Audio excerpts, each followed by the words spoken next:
Assalamualaikum warahmatullahi wabarakatuh. Perkenalkan, saya Bunga dengan NIM 2306006 kelas MIK 3A. Di sini saya akan menjelaskan tahapan diagram SDLC dalam mengatasi rekam medis. System Development Life Cycle atau SDLC adalah satu proses sistematis yang digunakan untuk mengembangkan sistem informasi atau perangkat lunak. SDLC menggambarkan tahapan-tahapan yang harus dilalui agar sistem dapat dibangun secara efektif, efisien, dan memenuhi kebutuhan pengguna. Tujuan utama SDLC adalah untuk memastikan bahwa sistem yang dihasilkan berkualitas, mudah digunakan, serta dapat dipelihara dengan baik di masa depan. Yang satu, requirements gathering and analysis, pengumpulan dan analisis kebutuhan.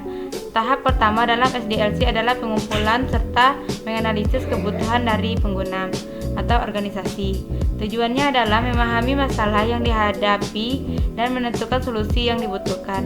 Kegiatan yang dilakukan meliputi melakukan wawancara, observasi, atau survei terhadap pengguna, mengidentifikasi kebutuhan sistem baik fungsional maupun non-fungsional, menyusun dokumen spesifikasi kebutuhan sistem.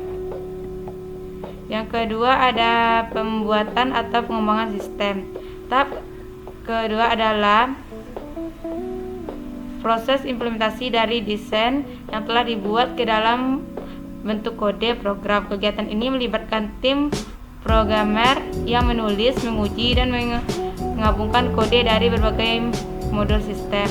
Yang ketiga, pengujian sistem. Setelah sistem dikembangkan, dilakukan pengujian sistem, memastikan bahwa sistem berjalan sesuai dengan spesifikasi yang telah ditentukan. Penguji ini penting agar sistem bebas dari kesalahan.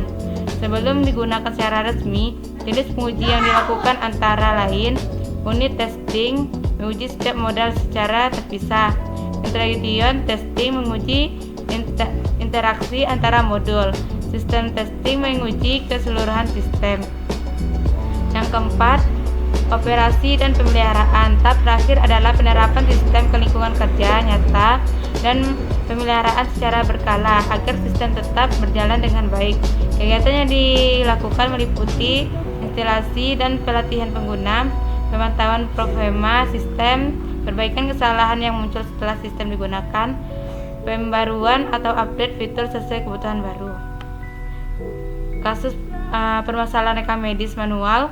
Rumah Sakit Harapan Sehat mengalami masalah seperti sulitnya mencari berkas pasien dan lambatnya pelayanan karena sistem manual dengan menerapkan tahapan SDLC, mulai dari analisis kebutuhan perencanaan, pengembangan, pengujian, dan pemeliharaan. Tim berhasil membangun sistem digital berbasis web yang memudahkan pencatatan, penyimpanan, dan pencarian data pasien. Hasilnya pelayanan menjadi lebih cepat, data lebih aman, dan pengelolaan rekam medis lebih efisien.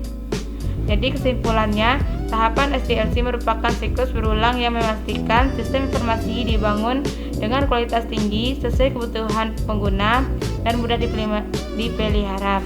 Setelah tahap pemeliharaan, sistem dapat diperbarui kembali jika ada perubahan kebutuhan sehingga siklus SDLC terus berputar. Terima kasih.